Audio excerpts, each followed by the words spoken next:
প্রিয় দর্শক, rising বিডির special অনুষ্ঠানে আপনাদের স্বাগতম।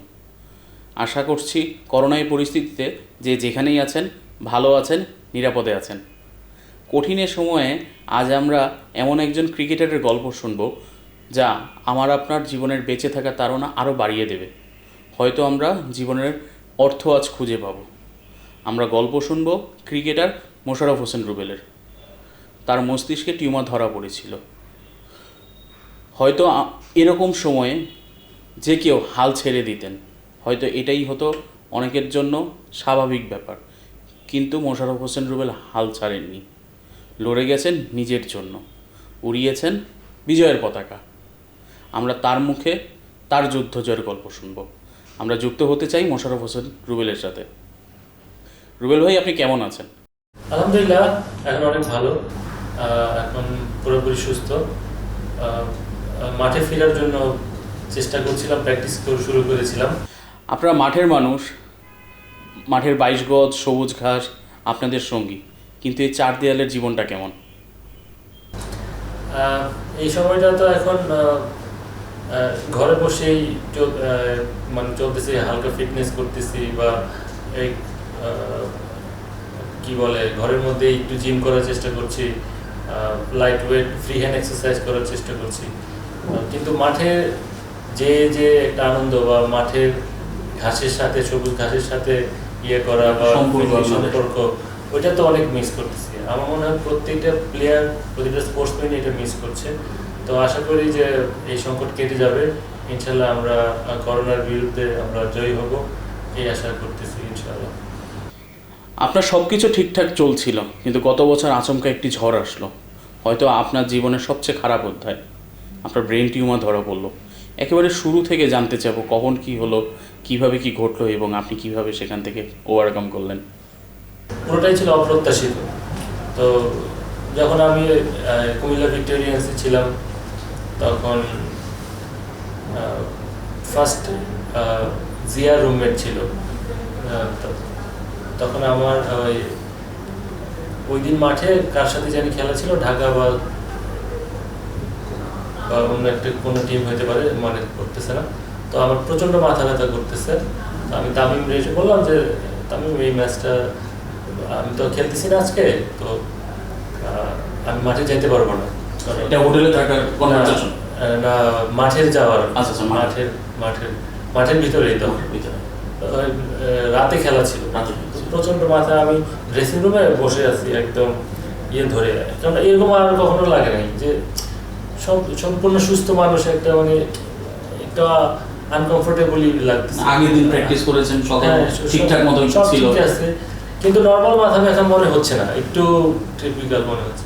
তারপরেও চলে আসলাম, খেলা শেষ হলো, তারপর হোটেলে চলে এসেও তার কন্টিনিউ হচ্ছে মাথা ব্যথা। তো আমি জিয়া রুমে ছিল, বললো যে আমি একটু শুয়ে পড়ি। আমি বললো যে খাবি না? ওই কি, না আমি খাবো না, আমি জাস্ট এমনি শুয়ে পড়ছি। তারপরে হঠাৎ করে নাকি আমি বিছানা থেকে পড়ে যাই, একদম খিচুনি হতে থাকে, একদম পুরা শরীর একদম নড়তেছে পরে, কিন্তু আমি অচেতন অবস্থায়। তো জিয়া তো ভয় পেয়ে যায় যে ওকে কি বলে, ফিজিওকে ডাকবে না কি করবে, আমাকে রেখে যাচ্ছে। ফিজিও ফোন ধরতেছে না, রাত 2টা-3টা বাজে। তারপর তো সামহাউ ফিজিও আসছে, তারপর আমাকে ম্যানেজার হাসান ভাই সহ হসপিটালে নিয়ে গেছে। তখন আমার হুশ আসছে যে আমি হসপিটালে কেন। তারপর একটা ইঞ্জেকশন দিল ডাক্তার, তারপর ঠিক হয়ে গেল, স্টেবল হয়ে গেল। ডক্টর যে ছিলেন, উনি বললো যে এটা সামথিং রং, আপনি একটু ভালো নিউরোলজিস্ট দেখায়েন। তো তখন আমি ওই নিউরোলজিস্ট কি বলে, নিউরোলজিস্টকে এমআরআই করলাম। এমআরআই পরেই তো ধরা পড়লো ওরা। তখন তো আমার মাথায় একদম আকাশ হয়ে পড়ছে যে কি অবস্থা, কি করবো বা কি। তো তারপর 3 দিনের মাথায় ভিসা করলাম, অ্যাপয়েন্টমেন্ট নিলাম মাউন্ট এলিজাবেথে, মানে 1 উইকের মধ্যে সার্জারি করে ফেলছি। তো আলহামদুলিল্লাহ খুব ভালো সার্জারি হয়েছিল। কি বলে, ডক্টর বললো যে ইউ আর লাকি যে ইটস এ গ্রেড 3। গ্রেড 4 হলে 1 and ম্যাক্সিমাম 1.5 year সার্ভাইভ করে মানুষ। তো আলহামদুলিল্লাহ মানুষের দোয়া ছিল। এই যে এত ভালোবাসা মানুষের পেয়েছেন, কেউ হয়তো আপনার জন্য সৃষ্টিকর্তার কাছে দোয়া করেছে, কেউ মনে মনে চেয়েছে রুবেল সুস্থ হয়ে যাক। মানুষের ভালোবাসাগুলো আপনি কিভাবে মূল্যায়ন করেন? আসলে মানসিক শক্তিটা পেয়েছে হলো সবাই আমাকে অনেক ইন্সপায়ার করেছে, যে সবাই অনেক সাহায্য করেছে, অনেক দোয়া করেছে। আমি দেখতাম পত্রিকার মধ্যে অনলাইন নিউজ, সব হেভি নিউজ হচ্ছে। তো এটা আমাকে অনেক যে সবাই আমার জন্য এত চিন্তা করতেছে, যে মানে আমাকে বাঁচতে হবে, যে এইটা একটা কাজ করেছে। আর হইলো আরেকটা ব্যাপার হলো যে একদম আমার রোগটা সম্পর্কে একটা ধারণা থাকতে হবে, যে আমার কি করতে হবে, ডক্টর কি দিচ্ছে, বা আমি কোনভাবে যে একদম পাই টু পাই মানে টু দ্য পয়েন্টে আমাকে মেনে চলতে হবে। এটা হলো আমার চিন্তা ছিল, যে কোনোভাবে যেন কোনোটা মিস না হয়ে যায়। যে ডক্টর বলছে কেমো ওই রেডিওথেরাপি কি বলে প্রতিদিন নিতে হবে, একদিনের জন্য গ্যাপ না হয় বা না হয় 30 সাইকেল 30 ওই দিন শেষ করা। তারপর কেমো যেভাবে বলছে যে খাওয়াটা খালি পেটে খেতে হবে, তারপর 1 ঘন্টা পরে সকালে উঠে লাঞ্চ কি বলে ব্রেকফাস্ট করতে হবে, এরকম টানা 5 দিন। তো এই সব কিছু আমি টু দ্য পয়েন্টে মানে একদম ম্যাথমেটিক্সের মতো আমি করার চেষ্টা করছি। আপনার মাঠের সতীর্থরা আপনার পাশে ছায়ার মতো মিশেছিল। আপনি বিসিবি সহায়তা পেয়েছেন, ক্রীড়ামন্ত্রী আপনার পাশে ছিল, ওয়ালটনের মতো বড় একটি গ্রুপ আপনার পাশে ছিল। আপনি কিভাবে তাদের ভালোবাসার মূল্যায়ন করবেন? সেগুলি তো ব্যাখ্যা মানে সে তো ভাষায় প্রকাশ করা যায় না, যে এত মানুষের ভালোবাসা পেয়েছি। যেমন ধরুন ওয়ালটন থেকে যে ভালোবাসা পেয়েছি, ওয়ালটন আমার পাশে ছিল। তারপর বিশেষ করে বলবো মাশরাফি মুর্তজা, ও তো সারাক্ষণই খবর নিয়েছে। আমি তো তখন যখন সার্জারির পরে কথা বলতে পারতাম না, স্পিচ ডিলে হয়েছিল। তখন আমার ওয়াইফ কথা বলতো, তার দেখতাম শুনতাম যে মাশরাফি বারবার ফোন দিচ্ছে। তারপর দুর্জয় ভাই ফোন দিচ্ছে, তারপর ক্রিকেট বোর্ডের সিইও ফোন দিচ্ছে, এরকম বিজয়, মুশফিক, সাকিব, তামিম, মানে নাফিসা কামাল, তারপর মোস্তফা কামাল দেখতে গিয়েছিল, হ্যাঁ। তারপরে সিঙ্গাপুরের কি বলে হাই কমিশনার আসছিলেন, তারপর গণপূর্তমন্ত্রী আসছিলেন। তো এত ভালোবাসা পাবো আমি চিন্তা করি নাই। এইটা আমাকে অনেক ইন্সপায়ার করেছে। একটু ক্রিকেটে ফিরি, যেহেতু আপনি ক্রিকেটারের মানুষ, ক্রিকেট নিয়ে গল্প করবো, এটাই স্বাভাবিক। জাতীয় দলে আপনি 5টি ওয়ানডে খেলেছেন। 2008 সালে আপনার অভিষেক, 2016 সালে আপনি আবার জাতীয় দলে 8 বছর পরে ব্যাক করেছেন। এই মাঝের সময়টুকু আপনার জন্য খুব কঠিন ছিল, তবে ফিরে এসে আপনার কেমন লেগেছিল? হ্যাঁ, ওই সময় তো আমি লাকি যে আমি 100তম ওয়ানডে বিজয়ের সাক্ষী হতে পেরেছি। তো ওই যখন 100তম ওডিআই ম্যাচ যে বাংলাদেশ জিতলো, ওইটা আমি ভালো পারফর্ম করেছি, আমি কন্ট্রিবিউশন ছিল আমার, ওইটা আমার জন্য খুবই প্রেরণা দেয়। আর কি বলে হতাশা, যে এরপরের একটা ম্যাচ খারাপ করেই তারপর আর সুযোগ পেলাম না, হয়তো সুযোগ পেলে আমার ক্যারিয়ারটা অন্যরকম হতে পারতো। আপনি আফগানিস্তান ও ইংল্যান্ডের সাথে 2টি ওয়ানডে খেলেছেন, এরপরে আবার বাদ পড়লেন। মাঝের এই 8 বছরে ড্রেসিং রুমের পরিবেশটা কতটুকু পরিবর্তন হয়েছিল? 2008-এ তো যখন আমি ড্রেসিং রুমে ছিলাম, তখন সবাই ইয়াং ছিলাম আমরা, ইভেন মাশরাফি, সাকিব, তামিম, মুশফিক, সব একদম একটা ইয়াং বাঞ্চ অফ প্লেয়ার। ওই সময় একরকম পরিবেশ ছিল যে না, সবাই কেউ মধ্যে একটা কাজ করতো, যে কেউ তো মানে ইন্টারন্যাশনাল খেলতেছে সবাই প্রথম, তারপর কিভাবে খেলবে ম্যাচ, সবাই একটু টেনশন, নার্ভাস এরকম। আর যখন 16 সালে ড্রেসিং 16 কি 17 মনে হয় 16তে যখন ড্রেসিং রুম শেয়ার করলাম, তখন ওরা সবাই এক্সপিরিয়েন্স, সাকিব, তামিম, ওরা সব এখন মানে জিতার জন্য খেলতেছে, মাঠে কিভাবে জিতবে, মানে টোটালি একটা আলাদা একটা অ্যাটমসফিয়ার আর কি। তো মাশরাফি যে টোটালি চেঞ্জ। মানে আমরা জিতবো জিতবো এরকম একটা ভাবই থাকে শারীরিক জেতার জন্য মাঠে মানে কনভারসেশনটাই আলাদা, নামবই জেতার জন্য। নাম্বার জেতার জন্য। ওই সময় ডাউট ছিল যে আমরা 2008 সালে ডাউট ছিল যে আমরা সাউথ আফ্রিকার সাথে খেলতেছি, যে বড় বড় Jacques Kallis, Graeme Smith, Hashim Amla এদের এগেনস্টে খেলতেছি, মানে আমরা কি পারবো কি পারবো না, মানে একটা সবার মধ্যে একটা সন্দেহ কাজ করতো। আর যখন 16-এ তখন সবাই যে মানে মারার জন্যই আমরা সুপিরিয়র, আমরা কি বলে যে, কিন্তু সেম পার্সন সেম প্লেয়ার, এই দুইটা মেন্টালিটি হিউজ ডিফারেন্স চেঞ্জ, এই দুইটা পার্থক্য আমি দেখেছি। আপনি যখন দ্বিতীয়বার জাতীয় দলে ফিরলেন তখন কোচ ছিলেন চন্ডিকা হাথুরুসিংহে সিংহে। আমাদের সব ক্রিকেটারের সাথেই হাথুরুসিংহের সিংহের কম বেশি ভালো স্মৃতি রয়েছে, কারো খারাপ স্মৃতিও রয়েছে। আপনার সাথে হাথুরুসিংহের সিংহের সম্পর্কটা কেমন ছিল এবং 1 মাস যে আপনি তার সাথে কাজ করেছেন আপনার কেমন মনে হয়েছিল? হাথুরুসিংহে সিং আমাকে খুব পছন্দ করেছিল, খুব লাইক করেছিল, যে আমরা যেরকম বোলিং করি বা যেরকম আমার বোলিংয়ের যে একটা ধার ও ভেরিয়েশন, মানে ও খুব আমার খুব অপটিমিস্টিক ছিল যে আমি খুব ভালো করব, প্ল্যান দিত আমাকে, ইয়ে করতো।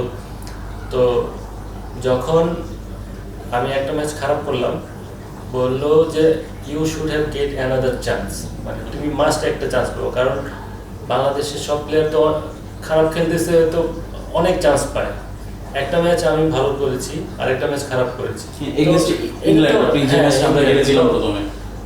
এটা তো হতে পারে, এটাই হবে। হ্যাঁ, যে একটা ম্যাচ খারাপ করলে বাদ পড়ে যাবে, এটা তো মানে অবিশ্বাস্য। কারণ বাংলাদেশে অন্যান্য বড় দেশেও যে সেকেন্ড চান্স পায় একটা ম্যাচ খারাপ করার পরে, আর তুমি তো প্রুফ করছো যে you are capable enough in this level.